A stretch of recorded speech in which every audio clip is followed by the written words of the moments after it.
Hello, I'm Chilino Indisiri from Team Argus, and we are going to demonstrate about the software solution we have developed for Porgin International, which is called the Deploy. The Deploy is a tool suggested to be developed in order to support weekly releases, delivery tasks in operations bridge at Porgin International Private Limited. They handle a huge set of deliverables per release to a set of critical clients all over the world, where the number of deliverables, validation dependencies, number of hosts deployed, and delivery iterations are increasing due to newly introducing functionalities and client requirements. The solution consists of four primary functions, four secondary functions, and four non-functional requirements, along with a plan to implement a phase two after academic requirements are over, including the database-related deployments. We used fixed project roles where I was the product owner, Aniruddha worked as the Scrum Master, while Santujin, Isuru, and Reja worked as developers and QA testers. Although these roles are fixed, me and Aniruddha involved in development flow too to get things go fast. So without further ado, I'll proceed with the proof of execution through the IDE due to the time limitations allocated for the demo video. Let me share my screen.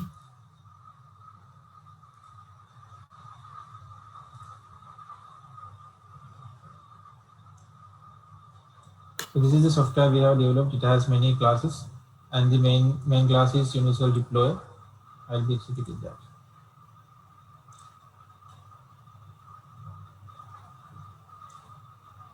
So once it is executed, it provides the selection of options. So I'm not going to explain the options and the functionalities as my other colleagues will be explaining about it. So I will directly go to the flow and prove the execution.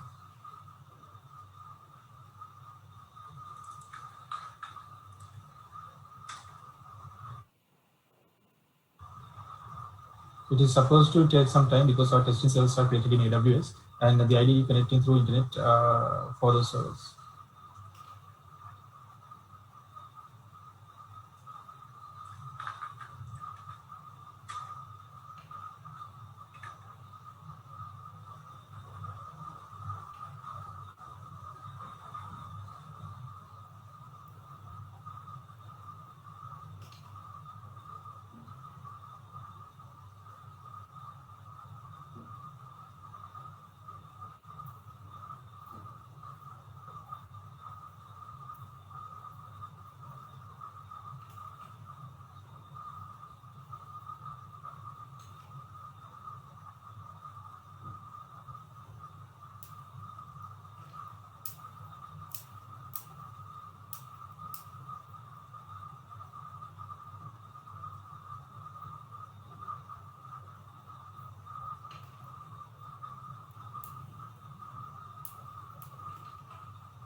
Okay, so it has successfully executed, and due to identified bug in the email delivering classes, the tool itself does not execute properly. So we have taken that into consideration to fix that bug in the phase 2. Thank you. My colleague Anuruddha will be explaining about how flexible the tool is, how the configurations are done, what kind of directory structure it has. Uh, Thank you very much. Thank you, Tilina. We have deployed our tool in AWS. We have three types of artifacts with our releases. Those are services, libraries, which is backend items, and clients, which are came as front-end updates to Cogent software. So we have provisioned three servers here. One for the deploy tool, one for the backend artifacts like libraries and services, and one for the front-end updates, which is clients. These are three provision servers, and all are deployed in North Virginia region. As you can see, both three servers are up and running at the moment. So let me log into the deploy tool server. This is deploy tool server. As you can see here, we have deployed the tool to here.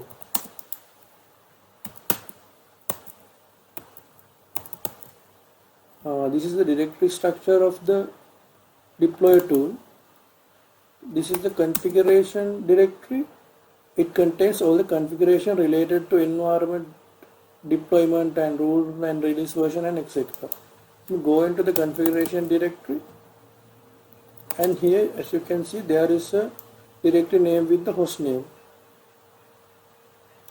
The important of this configuration directory is we are validating it with the server host name, so it can prevent accidentally deploying releases to higher environments. As an example, we have configured two deployers to non-prod production. So tool will prevent deploying to production if we are running deployer from any other servers like non-production servers. So in here there is two configuration file. I am going to explain the property file here. As you can see here, there is two configuration files here. I will explain the property file. We have developed this property file with the very flexibility to change of this tool. We don't need to update the code. If you have to change something, most of them are parameterized and added to this configuration file. In here, as you can see, these are default username and password and default data. If we don't configure the details environment by environment, it will deploy the release to this default data. So we have configured this to our provision servers. These are the backup rules. When we deploy the release, this tool will affect and do the backups of the particular services and libraries and clients. So in this tool, we have mentioned username, password, IPs, etc. for services, clients and libraries. In here, if we remove one of this entry, it will turn off the whole part of that configuration. If we get to BKPL1, if we remove this one, it will remove all this part, disable all this part with the same prefix.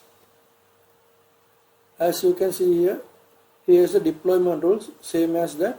If you remove one of this, that part will be disabled.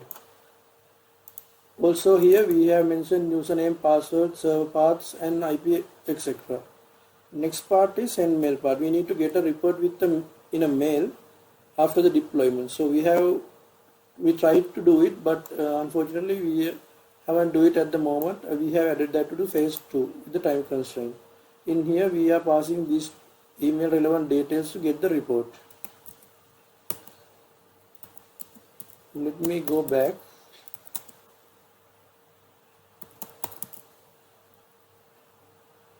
In here, in this material directory,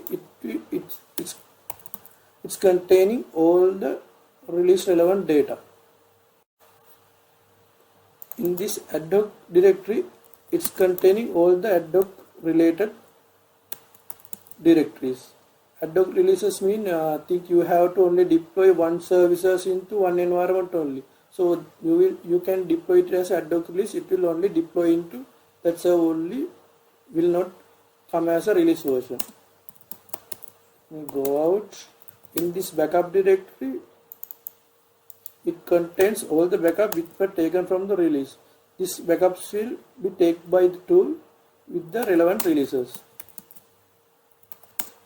In this releases directory, we have to create a directory with this structure: release date and the release version. Tool will identify this part of this directory name and make it as a release version and prompt while deploying. That part will be explained later. And also other part is logs directory. It's containing all the logs relevant to this deployment. It will be discussed later on this presentation as well. I will pass to this presentation to the next member. Thank you. Thank you, Anuradha. I'm Santujan and I will demo how the deployer handles the connectivity to the destination server, track the last applied release version, and deploy a full release. Once the bash script is executed, the deployer jar will launch giving the native output. It provides selection on execution types. I will be demonstrating on the option 1, where the tool will deploy a full release to the destination service.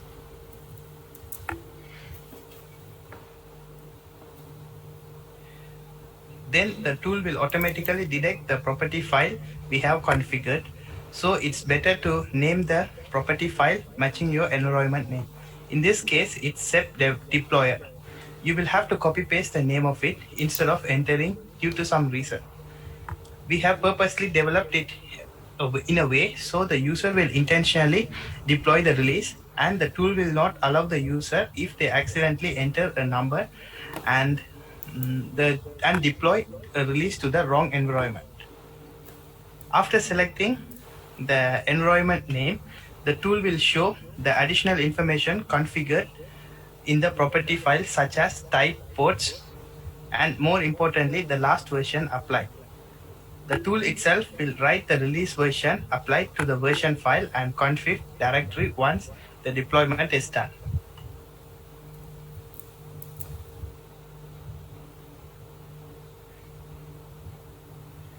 Then it will show the eligible set of releases. I will select the version 52 to show you that it accumulates both the release and deploy.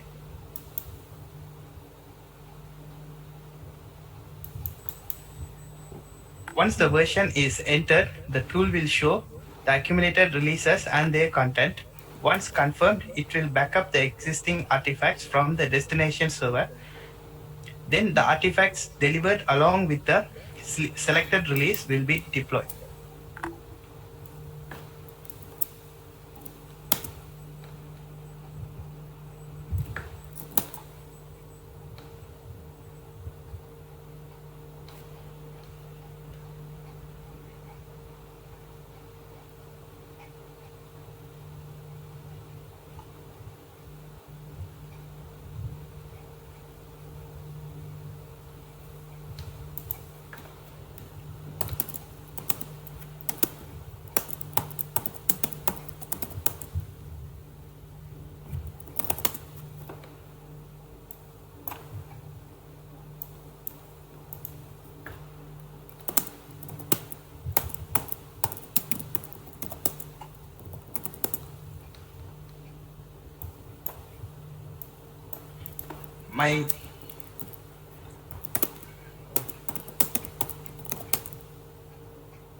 My friend Isru will demonstrate how an ad hoc release deployment behaves. Thank you, Santujan. I am Isuru Piragon and I will be explaining about the deployer's ad hoc release functionality. As same as the previous one, you have to run the bash script to launch the deployer. Once it from the selection menu, select option 2 and hit enter. Then it will list down the environment names we created as the property files. In our case, we have created only one profile, namely SEP_deployer. for the demonstration purpose. Then the tool will check the connectivity to the destination servers of the selected environment. In here, I'll select version 53 as the current release version is 50, where there is a 3 release gap according to the release. That way I want to show you that releases in between are not accumulated. Only the selected release will be deployed. As you can see in the screen, it lists only the selected version, not all releases in as before. I am skipping the deployment part as it is the same as the full release deployment. Now I invite my colleague Rija to explain you about the logs created and reports generated after a successful execution. I'm Rija. I'm going to show you the log written while the deployer is executed and the report generated. When the deployer runs, it gives an output in the native shell as well. That way, the user can be interactively see what is going on with each step, from selected to deployment. All high-level data related to certain execution is printed on the shell it was executed on. Apart from that, it also writes a log file in log directory for every execution. Even the execution is absorbed in the middle, the log file will contain the loggers up to later step. This is how it looks like.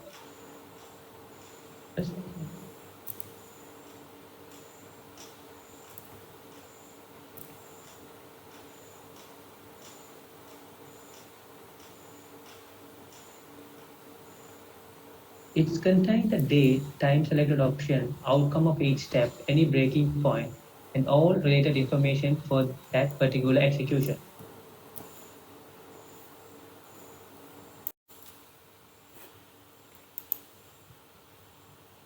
The log file for each execution will have a unique name with date and time, so the user can easily analyze the log errors.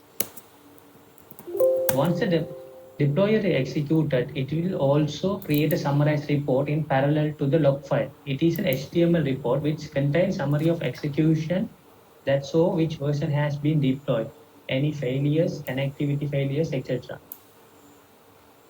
At the end of the execution, the tool is designed to update a configured dashboard created using Smashing Dashboard, and finally send out an email to configured recipient attaching the log and summary. But due to the time constraint, further testing and enhancements related to mail delivery and updating dashboard will be carried out in phase 2. Thank you.